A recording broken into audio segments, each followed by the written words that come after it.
Hi, എന്തുണ്ട്? എല്ലാവരും സുഖമായിട്ടിരിക്കുന്നില്ലേ? അപ്പോൾ ഇന്ന് ഞാൻ എൻ്റെ കുറച്ച് എക്സ്പീരിയൻസ് ഒക്കെ ഷെയർ ചെയ്യാമെന്ന് വിചാരിച്ചു. എൻ്റെ ചെറുപ്പത്തിൽ വീട്ടിൽ ബന്ധുക്കളൊക്കെ വരുന്ന സമയം എന്നോട് സ്നേഹം പ്രകടിപ്പിക്കാറ് എൻ്റെ കയ്യിലൊന്ന് കടിച്ചിട്ടായിരുന്നു. കടിച്ചു കഴിയുമ്പോൾ അവരുടെ പല്ലിൻ്റെ പാടൊക്കെ കയ്യിൽ നിൽക്കും.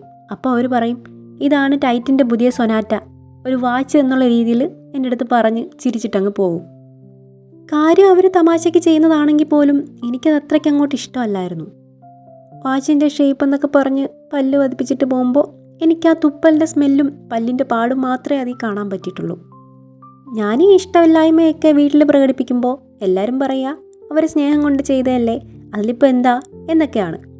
എങ്കിലും എനിക്കത് സ്നേഹത്തിൻ്റെ സെൻസിലെടുക്കാൻ കഴിഞ്ഞിരുന്നില്ല. അതുകൊണ്ട് തന്നെ പിന്നെ അങ്ങനെയുള്ള ബന്ധുക്കളെയൊക്കെ കാണുമ്പോൾ ഞാൻ മാറിപ്പോകാൻ തുടങ്ങി. അങ്ങനെ വളർന്നു വരുന്തോറും ഓരോ കൺസേൺസും എൻ്റെ ലൈഫിൽ ആഡ് ചെയ്തുകൊണ്ടേയിരുന്നു. ഇതൊക്കെ കൃത്യമായിട്ട് ഞാൻ അറിഞ്ഞിരുന്നില്ല, പക്ഷെ ഓരോ പ്രായത്തിലും നമുക്കതിൻ്റെ ഒരു ഇൻറ്റൻസിറ്റിയൊക്കെ അറിയാൻ പറ്റുമായിരുന്നു. എൻ്റേതായിട്ടുള്ള സാധനങ്ങൾ, വീട്ടിലെ എൻ്റെ മുറി, അങ്ങനെ എൻ്റെ എന്നുള്ളൊരു ചിന്ത കടന്നു വരാൻ തുടങ്ങി. എൻ്റെ സാധനങ്ങളൊക്കെ ഷെയർ ചെയ്യുന്നതിൽ പ്രശ്നമില്ല, പക്ഷേ അതിൽ എൻ്റെ കൺസേൺ കൂടെ വേണം എന്നുള്ളൊരു ചിന്തയും അതിൻ്റെ കൂടെ ഉണ്ടായിരുന്നു. ഈ വളർന്നു വരുന്ന ഓരോ ഘട്ടത്തിലും നമുക്ക് നമ്മുടേതായിട്ടുള്ള ചിന്തകളും ഇഷ്ടങ്ങളും കാഴ്ചപ്പാടുകളും ഒക്കെ ഉണ്ടായി തുടങ്ങി. പിന്നെ അതൊക്കെ എക്സ്പ്രസ് ചെയ്യാനും തുടങ്ങി. ഞാനിവിടെ ഉദ്ദേശിക്കുന്നത് നമ്മൾ സ്വാർത്ഥരായി മാറണം എന്നല്ല. നമുക്കെല്ലാവർക്കും ഉണ്ടാവും കുട്ടിക്കാലം മുതൽ നമ്മളായിട്ട് ഇങ്ങനെ ഉണ്ടാക്കിയെടുത്ത നമ്മുടെ ഒരു ഇടം. അതിനെയാണ് നമ്മൾ പേഴ്സണൽ സ്പേസ് എന്നൊക്കെ വിളിക്കുക. അവിടെ നിന്നുകൊണ്ടാണ് നമ്മൾ നമ്മുടെ വ്യക്തിത്വത്തെ ബിൽഡ് ചെയ്തെടുക്കേണ്ടതും. അങ്ങനെ ബിൽഡ് ചെയ്തെടുക്കുമ്പോൾ നമുക്ക് അത്യാവശ്യമായിട്ട് വേണ്ടതാണ് സ്വാതന്ത്ര്യം. ഈ സ്വാതന്ത്ര്യം തന്നെ പലതരത്തിലുണ്ട്. അതിനെക്കുറിച്ചൊക്കെ ഞാൻ ഡീറ്റെയിൽഡ് ആയിട്ടൊരു വീഡിയോ ചെയ്തിട്ടുണ്ട്. ആ വീഡിയോ ഞാൻ കമൻറ്റ് ബോക്സിൽ പിൻ ചെയ്യാം, നിങ്ങൾ പോയി ചെക്ക് ചെയ്യാം കേട്ടോ. നമ്മളിവിടെ നമ്മുടെ സ്വന്തം ഇടം ഉണ്ടാക്കിയെടുക്കുന്നൊരു കാര്യം പറഞ്ഞല്ലോ. അതിന് വേണ്ടിയിട്ടുള്ള ഫസ്റ്റ് സ്റ്റെപ്പാണ് നമ്മൾ ബൗണ്ടറി സെറ്റ് ചെയ്യുക എന്നുള്ളത്. നമ്മുടെ ഇടത്തേക്ക് മറ്റുള്ളവർക്ക് കടന്നു വരാനുള്ളൊരു പരിധി നമ്മൾ ആദ്യം തന്നെ നിശ്ചയിച്ച് വെച്ചിരിക്കുക. അതില്ലാതെ വരുമ്പോഴാണ് നമുക്ക് ഒരുപാട് കൺഫ്യൂഷൻസ് ഒക്കെ ഉണ്ടാകുന്നത്. ഒരു കാര്യത്തിൽ തീരുമാനമെടുക്കാനും എന്തെങ്കിലുമൊക്കെ ഒരു കാഴ്ചപ്പാടുണ്ടാക്കിയെടുക്കാനും ഒരു നിലപാടിലൊക്കെ ഉറച്ചു നിൽക്കാനുമായിട്ട് നമുക്ക് കൃത്യമായിട്ട് ബൗണ്ടറീസ് ഒക്കെ ഉണ്ടായിരിക്കണം. അതില്ലാന്നുണ്ടെങ്കിൽ മറ്റുള്ളവർ അവരുടെ കാഴ്ചപ്പാട് കൂടി നമ്മളിലേക്ക് അടിച്ചേൽപ്പിക്കാൻ സാധ്യതയുണ്ട്. ഇനിയിപ്പോൾ അവർ പറയുന്നതാണോ ശരി, അതോ ഞാൻ ചിന്തിക്കുന്നതാണോ ശരി എന്നൊക്കെ കൺഫ്യൂഷൻസ് ഒക്കെ ഉണ്ടാവാൻ ഇത് കാരണമാവും. അതുകൊണ്ട് ആദ്യം തന്നെ ചെയ്യേണ്ട കാര്യം നമ്മുടെ ലൈഫിൽ മറ്റുള്ളവർക്ക് ഇടപെടാനുള്ള ഒരു പരിധി നിശ്ചയിക്കുക എന്നുള്ളതാണ്. അതിനോടൊപ്പം തന്നെ നമുക്ക് നമ്മുടേതായിട്ടുള്ള കാഴ്ചപ്പാടുകളും നിലപാടുകളും ഒക്കെ ഉണ്ടായിരിക്കണം ജീവിതത്തിൽ.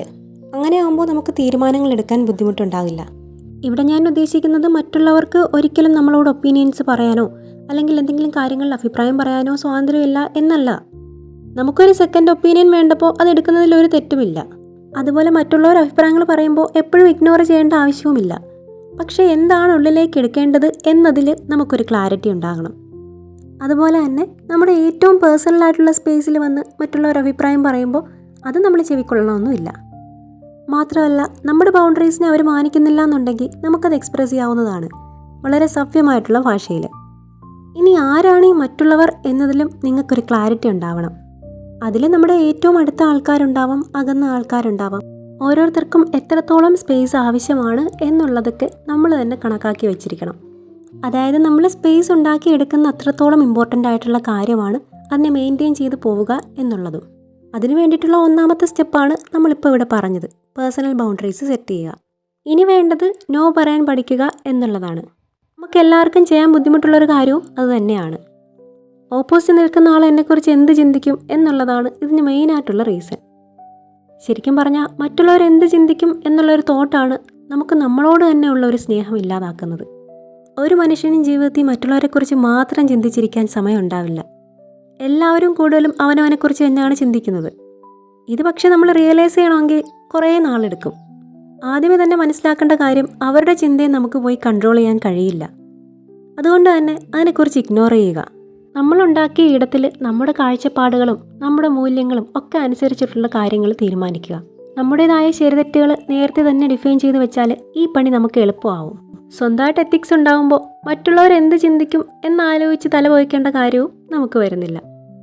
അതുകൊണ്ട് തന്നെ നമ്മുടെ സ്പേസിനെ ബ്രേക്ക് ചെയ്യുന്ന, നമ്മുടെ സെൽഫിനെ ഹർട്ട് ചെയ്യുന്ന മറ്റുള്ളവരുടെ ഒപ്പീനിയൻസിനെ നമ്മൾ കണക്കിലെടുക്കേണ്ട ആവശ്യമില്ല. നോ പറയേണ്ട സിറ്റുവേഷനിൽ ധൈര്യമായിട്ടത് പറയാൻ ശീലിക്കുക.